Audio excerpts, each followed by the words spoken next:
Imagine a place so tiny it only takes 5 people leaving to make history. Literally.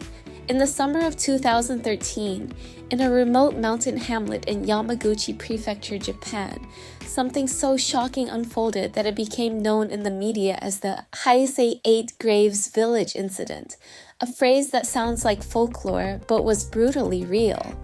5 villagers were found unalive in one night. The whole population was tiny, fewer than 15 people.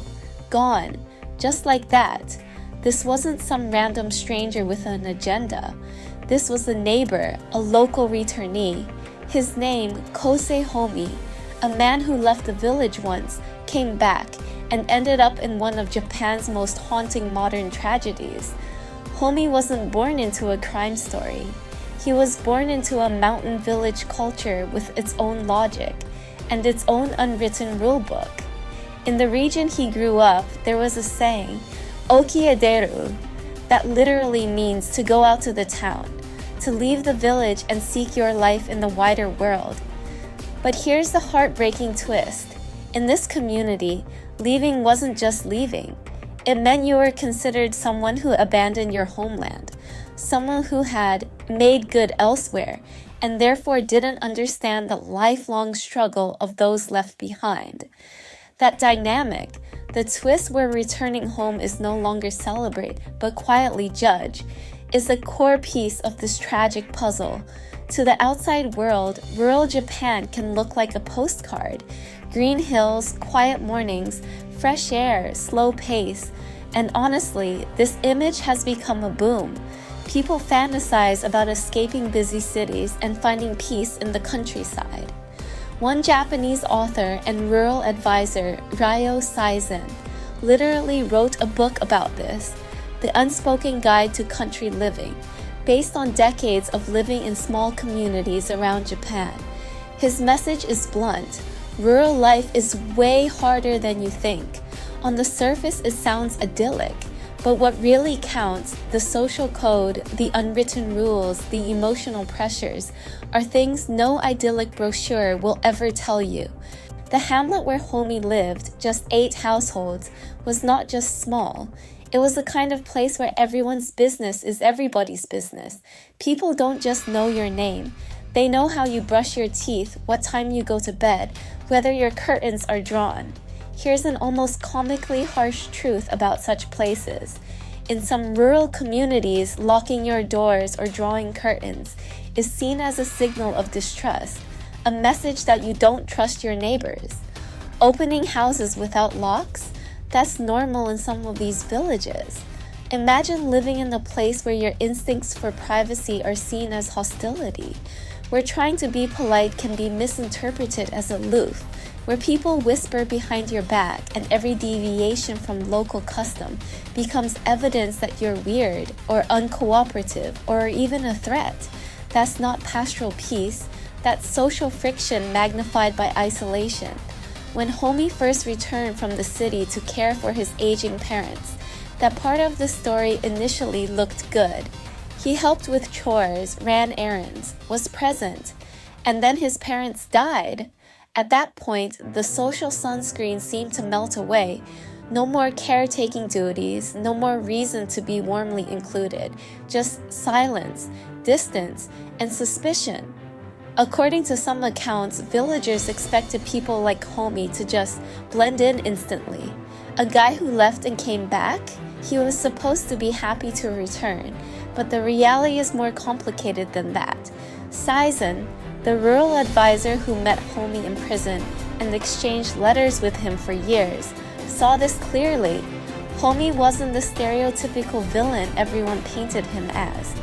He was someone weighed down by isolation, misunderstanding, and emotional pressure piled up over decades.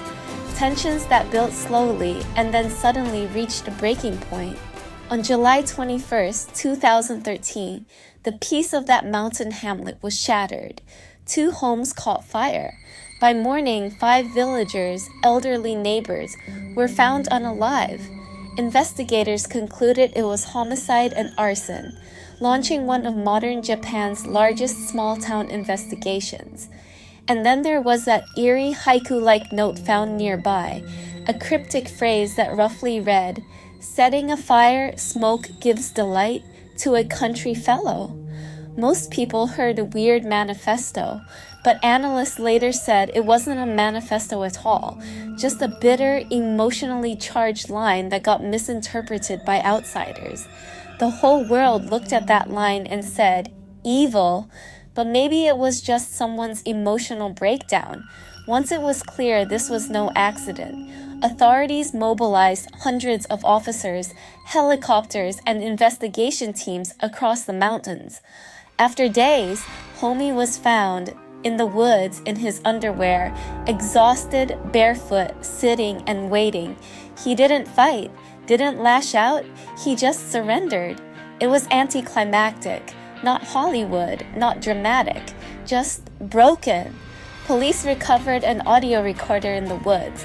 There were no organized threats, no chilling scripts, just fragmented thoughts, apologies, mentions of neighbors, and ramblings about how the countryside had no entertainment, only gossip and bad talk.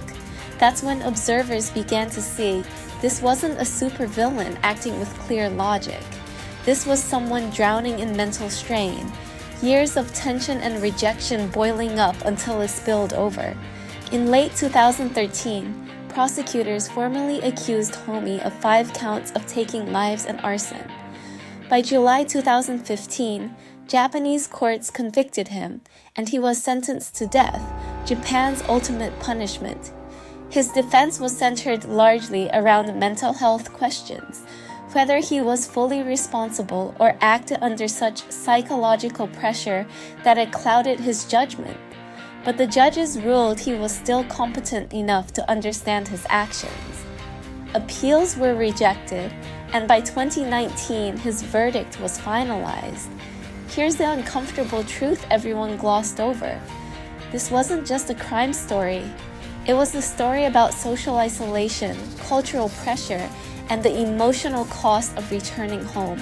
There's a reason rural life is romanticized. It looks peaceful, but when you scratch the surface, the reality can be anything but. People like Saison, someone who literally wrote the guide on rural living, warned that the biggest challenges aren't the lack of Starbucks or high-speed internet. They're the social codes, the unspoken rules and intense scrutiny that outsiders often don't see until they're deep inside the community. And in Homie's case, that pressure wasn't just uncomfortable, it was crushing. One local villager once explained, "If you go out to the city, Oki, and then come back, you're seen as someone who abandoned the village. And no matter how much you endured out there, you'll never truly understand what living inside here has been like." This attitude, equating ambition with betrayal, is central. Imagine being labeled a traitor to your own home just because you survived somewhere else and tried to return. That isn't acceptance. That's isolation disguised as tradition. In letters to Saison, Homie revealed his internal world. He wasn't just angry, he was hurt. He felt misunderstood. Every snub felt like confirmation that he didn't belong. Every sideways glance was the confirmation of rejection. And after 20 years back in the village, that slow erosion of dignity and acceptance became something explosive. He was never just rejected once. He was worn down day after day. This is where the dark humor and existential punch comes in. This man didn't snap because of one incident. He snapped because of decades of tiny cuts that nobody cared about or even noticed. Not being invited to a meeting, not being praised for being polite, not being seen. That's not drama, that's social death. And then add a community structure that sees leaving as betrayal and returning as suspicion. And you get a pressure cooker with no relief valve. This awful episode isn't just a local tragedy. It's a warning about the national rural craze. Hundreds of thousands of people have moved to the countryside thinking it's paradise. But paradise doesn't come with a disclaimer. There's a social environment there too, sometimes unforgiving, often intense, and rarely discussed in cute, slow-living blogs. So let's break this down. City folklore, tiny village, quiet, peaceful, friendly faces. Rural reality, everyone's business is everyone's business. Deviation from social norms is suspect. Returning after leaving is betrayal. Isolation isn't spiritual, it's oppressive. This isn't just cultural friction. It's a systemic issue in communities where everyone knows everything, and privacy is a foreign concept. This story isn't just about one man's downfall. It's about the emotional dangers of invisibility, misunderstanding, and unresolved social pressure. It's about what happens when someone feels cut off in a place where they should belong. And it's a reminder that peaceful landscapes can hide violent hearts. If there's a takeaway, it's this: not all wounds are visible, not all violence is physical, and sometimes it's the social wounds, the things we dismiss as petty conflict, that build pressure until something finally breaks. This isn't just a crime story, it's a human story, and a cautionary one at that. Because whether you're planning to move to the countryside or just think you understand a neighbor, there's a world of unseen friction beneath every calm surface.